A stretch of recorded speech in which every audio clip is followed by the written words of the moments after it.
Assalomu alaykum va rahmatullohi va barakatuh.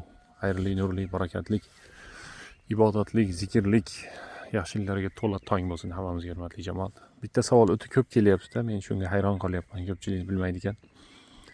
Shu ro'zani kunida yo ro'za tutish kerak, yo fidya berish kerak, yo bo'lmasam shu deb tushunadigan ko'pchilik. Unday emas. Kasal odam fidya beradi, qachonki keyin ham tuzalmaydigan bo'lsa. Keyinchalik ham tuzalmaydi, mayusi shifo deb qo'yadi-yu. Buni shifo topib ketishidan noumid bo'lib qolingan yoki bir odam yoshi ulug', u yana ham katta edi, yashab tursa degan masala. Alloh taolo faman kana minkum maridan aw ala safarin fa iddatun min ayyamin ukhar deyapti. Kim sizlardan kasal bo'lsa yo safarda bo'lsa keyin tutib beraveradi deyapti.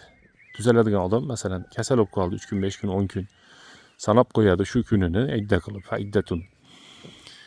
Ramazon chiqqandan keyingi Ramazongacha bo'lgan muddat ichida tuzalsa, undan keyinroq tuzalsa ham masalan tutib beraveradi.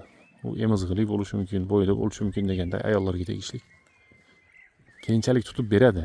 Ro'zani yo tutish kerak, yo shu fidyasini berish kerak deb tushunar ekan ko'pchilik.